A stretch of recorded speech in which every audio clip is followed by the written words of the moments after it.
Hello, my name is Mallory Jenna Robinson. Join me on A Hateful Homicide, a true crime podcast dedicated to telling the stories regarding the murders of transgender, gender non-binary, and gender diverse community members in the United States and abroad. This is A Hateful Homicide. 911, what's your emergency? Yeah. A transgender woman has been shot and killed in North Baltimore. Alpha?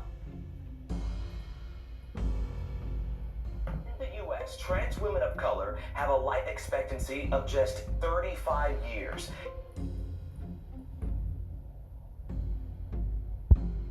This happens on a daily. Another one of my friends got killed right up the street from here. These cases are true. The victims are real, and their voices matter. This is A Hateful Homicide.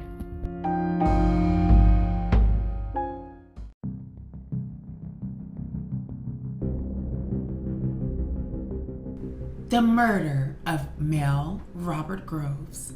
Who murdered Mel? Monday, October 11th, 2021, Jackson, Mississippi. Warning, the following episode you're about to listen to will contain audio evidence of misgendering. Listening discretion is advised. JPD says they're stumped in this murder investigation. They don't have a motive or a suspect. Right now, we're in the process of trying to identify if the crime even occurred in Jackson. Police identified the victim as 25-year-old Melanie Groves. According to friends and family, Groves was a transgender man who went by the name Mel Robert Groves and answered to the pronouns he and him. Advocates are upset that police identified Groves as a woman. The cause of death is not going to change whether this person is labeled as male or female. The cause of death remains the same. And I think that what the family is comfortable labeling the individual male or female is what we should go with. The coroner says Groves was shot multiple times in the upper body. Investigators say Groves drove to Murdered Central in Jackson, where he collapsed moments after he got out of his car with an Alabama license plate. And they was transferred to the UMC where they died on the emergency table, operating table. Detectives say they need any clues or leads to get to the bottom of why Groves was killed. We are trying to find out if anyone have any information as in regards to any shooting that might occur in our city limits during that time, and so we're looking into that now to see if there could be a possible crime scene involved in this incident. The transgender community says confusion about Groves' gender could make it difficult for police to catch his killer. In Jackson, Ross Adams, 16, WAPT News. It's Monday, October 11th, 2021, in the city of Jackson, Mississippi. It would be the home where 25-year-old African-American transgender Mel Robert Groves would reside. And by 5 a.m. Central Standard Time, he would be rushing himself to Merritt Hospital there in Jackson, where he would collapse just outside of its doors, being rushed immediately to the University of Mississippi's Medical Center. And after being rushed into the operating room, by 8 a.m., he would be pronounced dead, leaving the city of Jackson jolted for months to come. Welcome, my audience. Thank you all so much for being here today. It all began that early Monday morning in October, and you had this incredible 25-year-old, handsome, vivacious, outgoing, soulful African-American transgender male named Mel Robert Groves, and he was shot multiple times in the upper torso, and his case still remains unsolved. And so this episode of A Hateful Homicide really is an awareness piece, because so many times we have cases of the trans experience far too many times that do not get coverage, and certainly that do not get a conclusion. And so, of course, with this being season 3, and want to make sure that we do our parts as listeners, as well as myself as the podcaster, I want to make sure that we're raising awareness for Mel's case. And again, pose the question, who murdered Mel? In today's episode, we're going to talk a little bit about Mel, his journey, just the incredible accomplishments and accolades that this incredible 25-year-old transgender male did within his 25 years of life, and the promise that he had. It's been almost 9 months to the day since the hateful homicide of Mel Robert Groves, and it's important for us to just make sure that we continue to say his name. And that is what today's episode is about. And of course, if there's any information that any of you may have, to my southern siblings out there in Mississippi, Alabama, and the surrounding areas, please reach out to Chief Deputy Derek Heron, and that information can be shared there.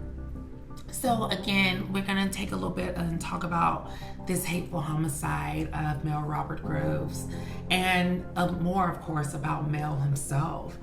So this all began on that Monday morning when all of a sudden the nursing and medical staff at Merritt Hospital have a car that has now just been abruptly stopped in their emergency way, and the individual had collapsed, but before he collapsed, he was able to press the horn to his car, and they rushed out and they find this young African-American male identified with multiple gunshot wounds. He's bleeding out, he's incoherent, and they get him into the Merritt Hospital's emergency room.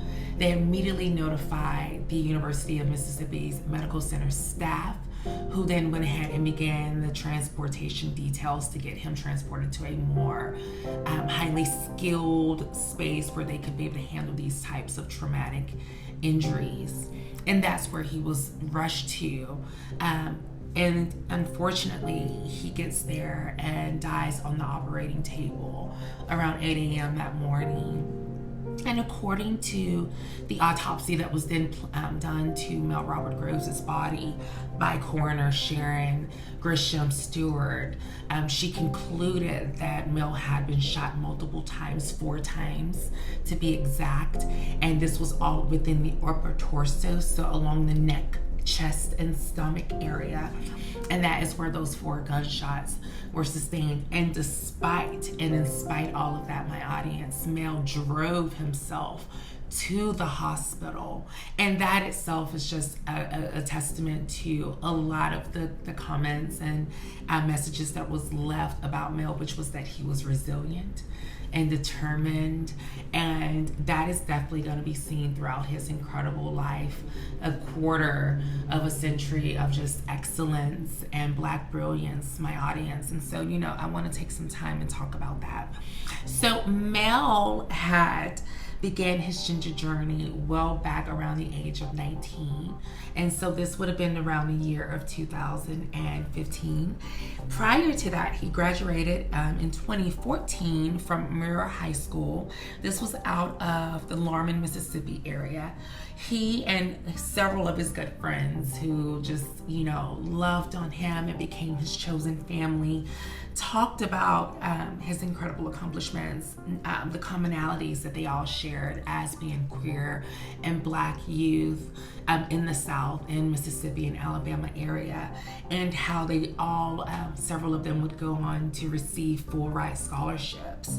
And these scholarships would be to historically Black colleges. And Mel Robert Groves was one of the recipients of a full ride scholarship to a historically Black college.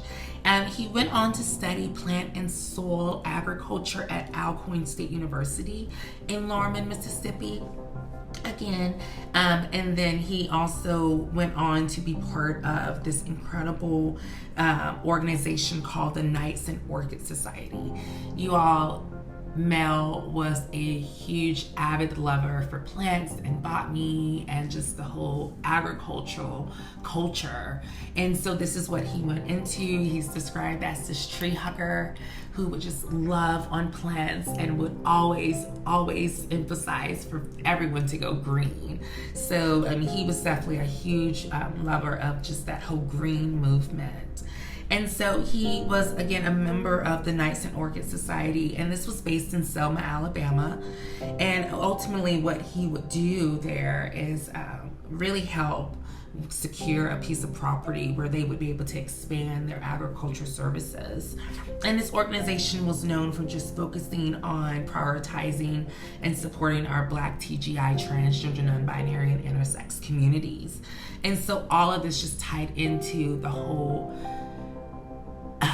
essence of Mel, this idea of, you know, Black excellence, Black brilliance, and then being able to take that into science. You know, you have this almost like synonymous character of George Washington Carver, right? This incredible Black man who loved agriculture and saw the beauty of what it can contribute to our society. And so, but at the time of his hateful homicide on October 11th of 2021, almost 9 months ago, he was getting ready to become the full-time garden manager for the Knights and Orchid Society, where they had just acquired this additional plot of property. And his really good friend, Quentin Bell, the executive director of the Knights and Orchid Society, really just talked about how Mel was looking forward to this opportunity to, you know, not only work and sustain an income with his passion, with his purpose of being a plant and soil scientist, but then also being able to be part of an organization that uplifts Black TGI communities and community members.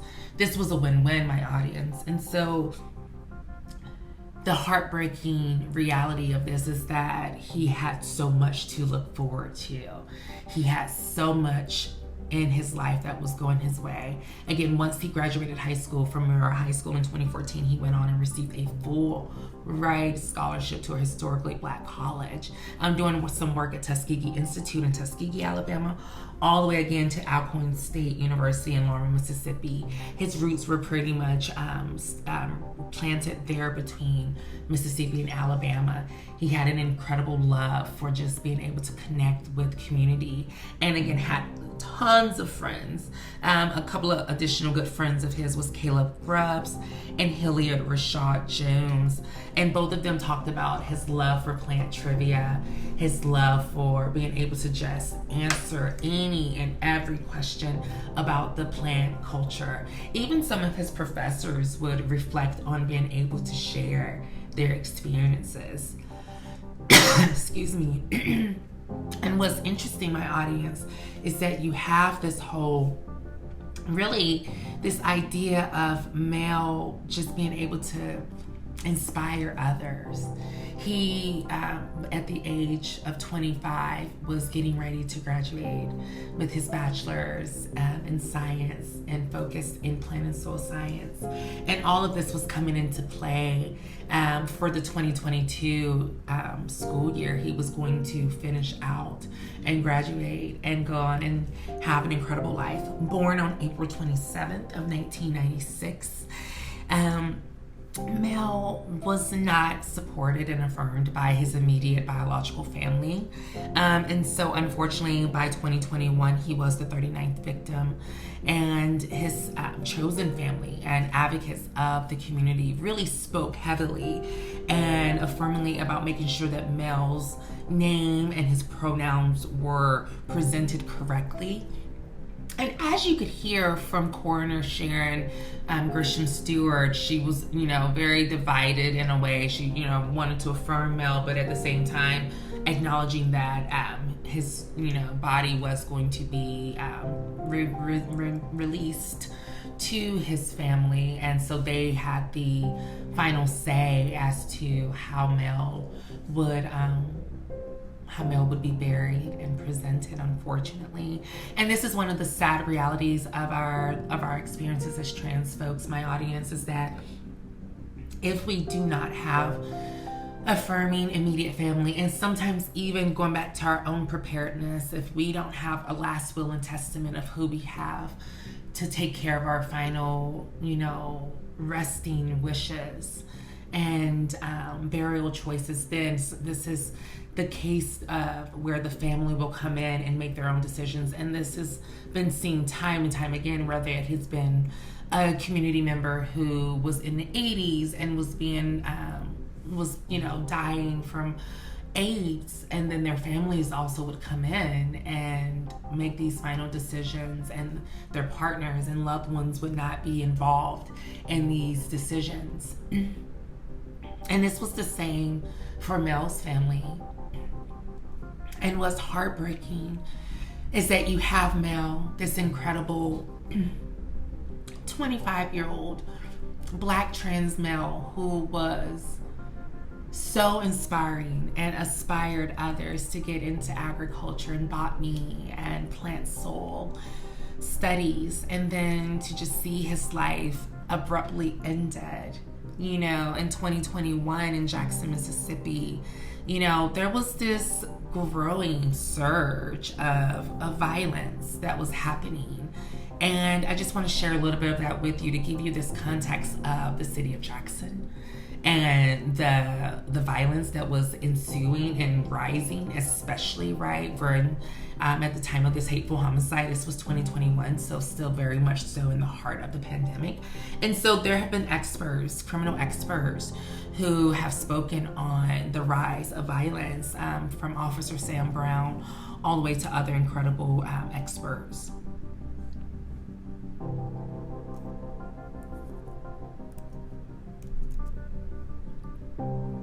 Offering their theories on the rise in the violence. Here's Jay Balexa with the latest in 12 News Investigates. To the Jackson Police Department, 2020 was a year like no other as they battled crime. They investigated 129 homicides. Officer Sam Brown says a lot of factors could have caused the surge, and the pandemic may be playing a role. A lot of people are interacting more with other people because of the pandemic. It's causing a lot of people to be intertwined for much longer periods of time, and which causes crime. Whenever you have people in an area for a long period of time, something happens, and as a result, with all of this stuff going on, you have an increase. Jackson Police Chief James Davis has stated on several occasions most of the homicides happen between people who know each other. Did the public, as a result of the pandemic, engage in behavior that would have led to violent crime? And a tried and true and very important characteristic of communities where it comes to violent crime is the nature of individuals in the community. When they hear of a violent incident, they're going to go to the police and say that person was involved in a violent incident. And that's something that in lots of communities is a real problem. Charlie Shear, who teaches criminal justice courses at Southern Miss, has some theories. Shear says there could be ripple effects from the lockdown. If you have a beef against somebody, instead of calling the cops, I'm just going to go kill them. And, that happened in the 1920s. It's kind of a far distant comparison, but it's not unprecedented that, as a result of a drop in trust in authority, we see, an increase in violent crime. 2020 brought a lack of trust in police. There's also a lack of officers at the Jackson Police Department. The police department in Jackson is having so many fundamental workforce issues pertaining to recruiting, people leaving, that staff level is just a tipping point low. The Jackson Police Department is working to recruit officers to fill its shortage. The problem the agency is facing is also part of a national trend. Prior to the COVID-19 outbreak, the police rank and file was depleted by 10 to 12% nationwide. Now, San Ferguson, especially in the riots in Baltimore, the police ranks have further to 20%.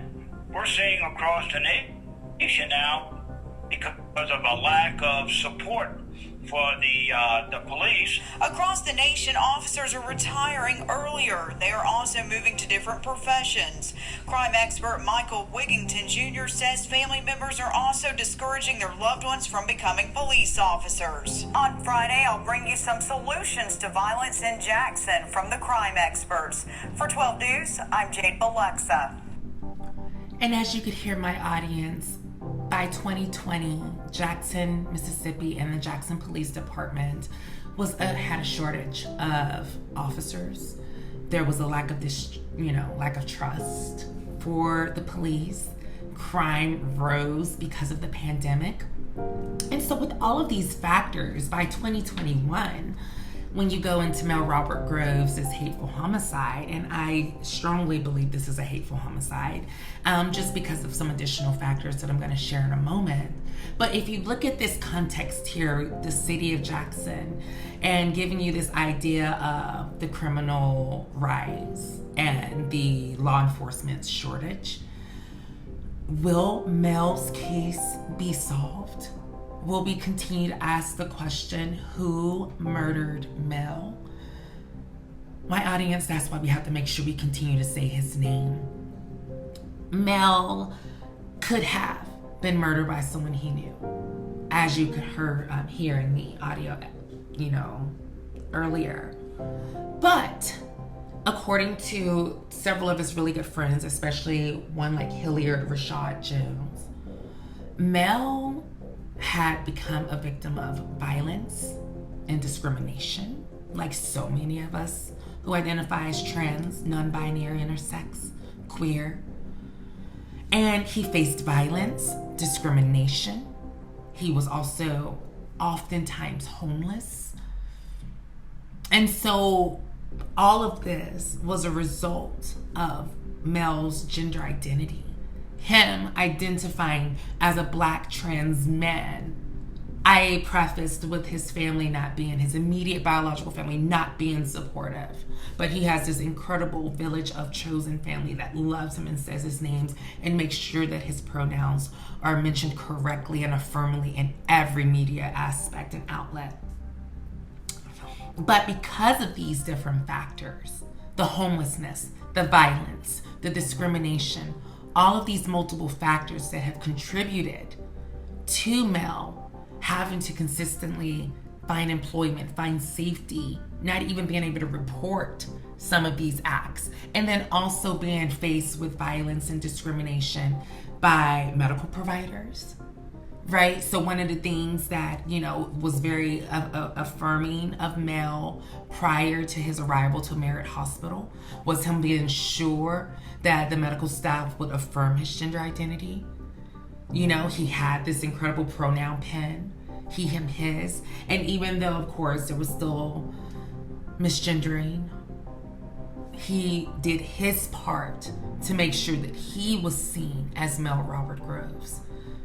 And so we have to continue to do our part to make sure if there's any information surrounding his hateful homicide, that we speak up.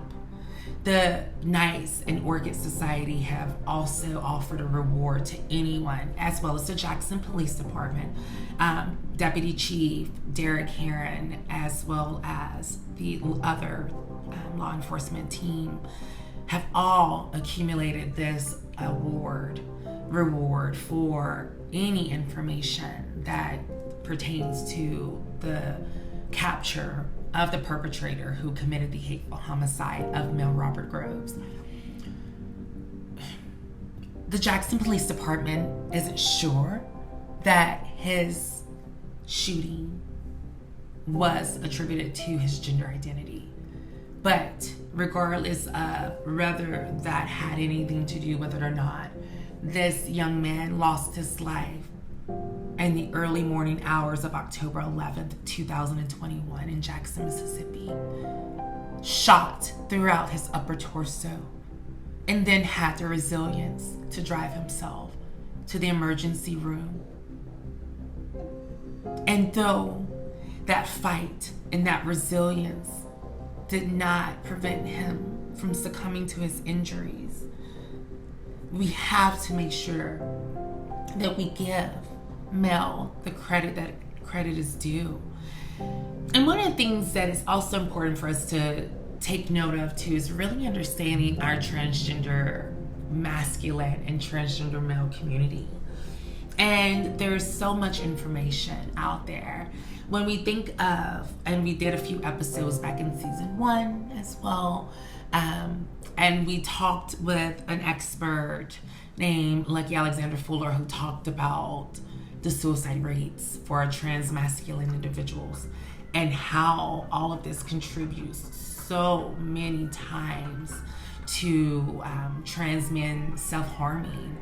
And though Mel was faced with so much violence and discrimination and even cases of unhousedness, he still continued to maintain that resilience. And all of that led to him getting ready to become the full-time manager for the Knights and Orchids Society, as their plant manager. All of these things were coming into place for him. He was getting ready to get his bachelor's in science. So all of these things were great. And this is the things that we want to continue to inspire our communities of color, our masculine communities, who oftentimes, sometimes are overlooked, especially in our justice systems as well. And so we want to make sure that we remind those individuals that just because you identify as a trans man, and just because that you go through violence and discrimination, to keep pushing forward. Mel is a testament to that, right? Despite and in spite of everything that he went through, bullying, harassment, you name it, high school, college, facing all of this, he still continued to persevere. And so I just want to take a moment as well and just share a little bit of one of Mel's really good friends, Caleb Grums, who just was really definitely devastated by Mel's hateful homicide. And it's important for us to really understand just how this hateful homicide has impacted his chosen family, his village of loved ones who just miss him every day and continues to question how they could have helped more, what they could have done. And unlike so many of us who are victims of family members who have become victims of homicide violence, we ask ourselves, what could we have done? Is there more that we could have done? And the reality is that there isn't anything that we can do to prevent a hateful homicide from occurring. These things are going to happen, and we mustn't blame ourselves.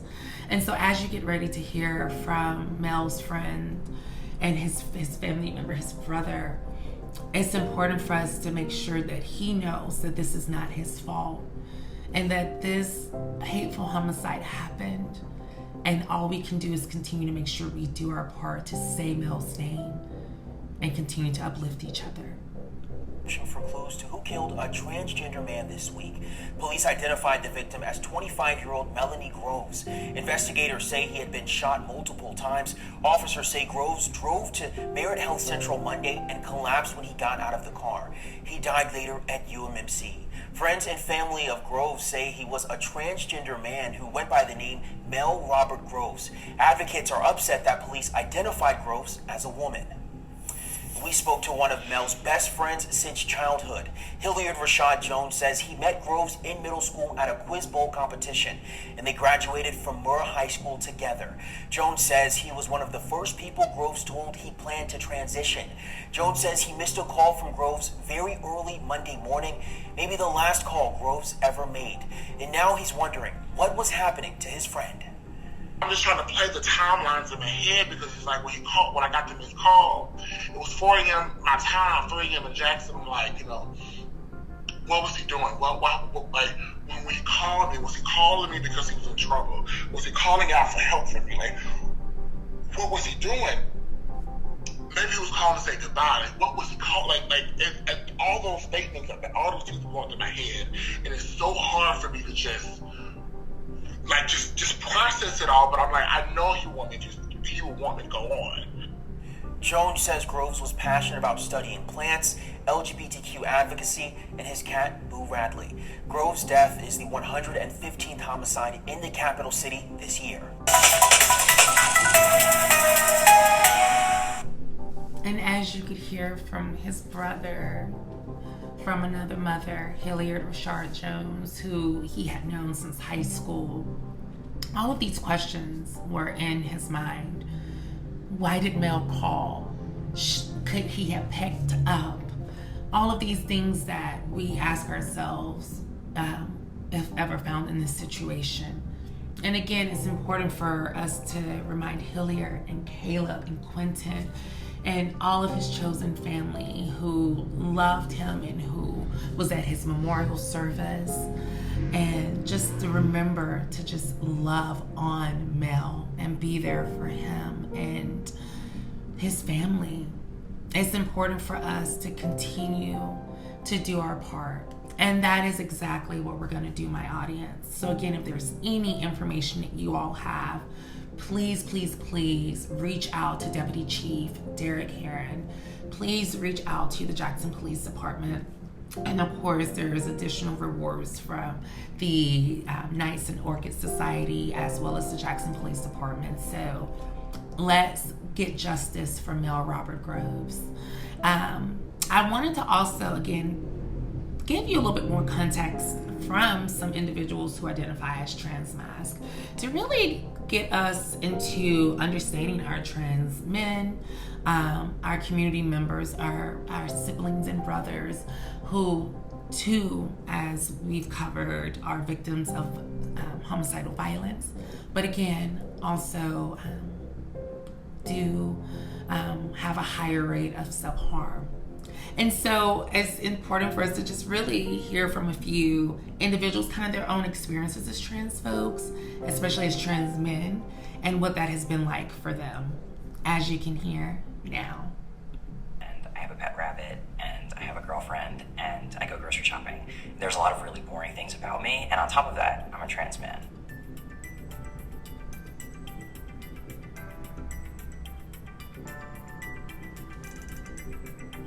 I'm Nicholas. I identify as a trans man. My name is Laith Ashley, and I identify as a trans man. My name is Johnny, and I identify as a trans man. My name is Bellamy, and I identify as a transgender man. My name is Jai, and I identify as a transgender male. When you're born, you get assigned a gender based on your body. Some people don't necessarily match up with that gender. I'm one of those people. I was assigned female at birth, but I identify as a man. I think when you're trans, people don't perceive you the way that you're trying to be seen. For me, being transgender is a journey of discovery. When I was born, they thought, this is a girl, but I identify as a man, and so transgender male. I didn't actually know it was possible to be trans until I was 14, but until then, there had been a series of moments that, looking back, definitely make it obvious that I was always supposed to be male. You know how in school they split you up across the class based on who's female and who's male, and then pit each side against each other in a dodgeball match? I'd always go to the wrong side of the room. From a very young age, I knew I was supposed to be a boy. It was just something that was, and the expectations of me as a girl were not things that I could do. My mom would put me in these little pink frilly dresses with poofs on the shoulders and lace on the socks, and I would tear it off. 12, 13, moving into middle school, I was very aware of the fact that I didn't feel like other girls. I didn't identify with this sort of idea of being female.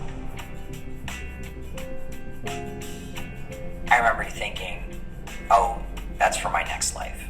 I will die, and when I come back, I will be a boy finally. And I went to college. One guy was on a panel, and he told this story, and he was like, I remember when I came out to my parents, Mom, Dad, I'm attracted to women, and I got a big laugh because everyone was like, yeah, okay, straight guy, not exactly record-breaking. He eventually said that he was trans, and that's when I was like, oh, you can be trans and just look like a guy. I didn't know that trans was a thing until I was 19. I was just on YouTube, I don't know what I was looking for, and I came across guys documenting their transition. I realized what it was, and I was like, oh my god, this is me, this is who I am. When I was 13, 14-ish, I actually dressed up as a man for an English project, and I realized suddenly, this is how I identify, like, this is who I am. I didn't come out until I was 23. I worked at Callan-Lord Community Health Center, which is an LGBT health center, and I started seeing patients coming in, living their truths. I decided then that I wanted to undergo my medical transition. I remember the date, obviously, January 22nd, 2014 is when I had my first hormone shot. I started going to a doctor from Callan-Lord, and I wanted her to help me get surgery, and she said, well, what about taking hormones? And I was like, I don't know how much it's gonna cost. I don't think my insurance would cover it. She like plugged it into her computer and turned the screen around. It was $10. I started crying. That doctor saying it would be $10 a month for the world to start seeing you the way that you want to be seen. I was 18 and auditioning for colleges, and my parents were making me wear dresses. And that was the last time I wore a dress because I told them, hey, I'm not quite girl here. Immediately I changed everything. I was like, I have to cut my hair, I have to dress like boys do, I have to only wear blue. And then as I got older and more comfortable with who I was, and more kind of comfortable with the idea that I'm never going to be a cis person and that's okay, and I can kind of do gender my own way, I allowed myself to kind of get back into styling myself the way that I am comfortable. Post-transition, I feel like I have to give someone the heads up, like, hey, by the way, I'm a trans guy, are you okay with that? On my Tinder profile, I did have my gender as trans male. The positive on that is that they're already now going into it, and you can kind of move forward with getting to know each other and all aspects of being a human being, not just gender and sex. Wrote in my profile, like, trans man, take it or leave it. I loved that I could put it in their court. I didn't have to come out in a way. If I'm meeting somebody in person, I'm never quite sure how they're going to react to me. And if I'm meeting them online or on an app, they already have a picture in their head of me where they know I'm male. And it's a bit easier. Pretty much everybody I've ever dated has identified within the LGBTQ community in some way. I feel like they better understand, like, my relationship to gender is not going to be the same as a cis person's, and that's cool, like, that's fine. I joined Tinder, and I met up with this great woman who I was talking to, and my profile said, you know, trans man. I think I listed it like 2 or 3 times to make sure that there was not going to be any question about it. We're still together now, and I found out later on that she had like Googled how to date a trans man because she didn't want to say the wrong thing. That was really sweet. If you're not going to ask a straight cis man about their genitals, don't ask a trans man about his genitals. If you have a question, Google is a thing. They will tell you what not to ask a trans person that you just met. It's not a choice, it's a truth that you uncover about yourself, just like any other. Ask questions, learn more if you're interested. You don't have to understand. There's a lot of stuff I don't understand about the world, but that's okay. We can still learn and process the world together. People can sometimes assume that we're like fundamentally different than everybody else in like some deep central way, and we're not, you know, we're just people. Some trans people are going to be really far outside the binary. Some people are going to, you know, identify close to the way that cis people identify. It's not something that should be downplayed or disrespected, but it's also one facet of who we are. I have a high voice, I have a chest, and there are aspects of me that may seem feminine, but I am male. Trans women are completely female, and non-binary people aren't either male or female. They're whatever they are. If a person is a certain gender, then they are that gender. They are what they say they are. I really truly feel like being trans has opened my life to so many experiences and so many possibilities. It's not going to be overnight. I know I wanted instant gratification. I would love to be able to grow a mustache. I'm not there yet. You'll get there. It will be okay. If you feel that it is unsafe for you to come out and start your transition while you're living at home with your parents or your guardian, wait. Don't be afraid to experiment with different names and pronouns. It's a beautiful thing. I love being trans. It can be really exciting and wonderful. It's a really creative, loving community with many, many people who will help other people who are starting on that transition. Fight for what you want. And I think the problem is it can be really easy to get caught up in what we want to be for our family or our community. Find who you are and then pursue that. And as you could hear my audience, as we prepare to get ready to conclude, this episode of A Hateful Homicide, Who Murdered Mel, you could hear from all of these trans men, trans masculine individuals in their truth and their journeys. And this is exactly the same trajectory that Mel Robert Groves was on, right? He was in college, he was dating, he was, he too had to navigate with, his family.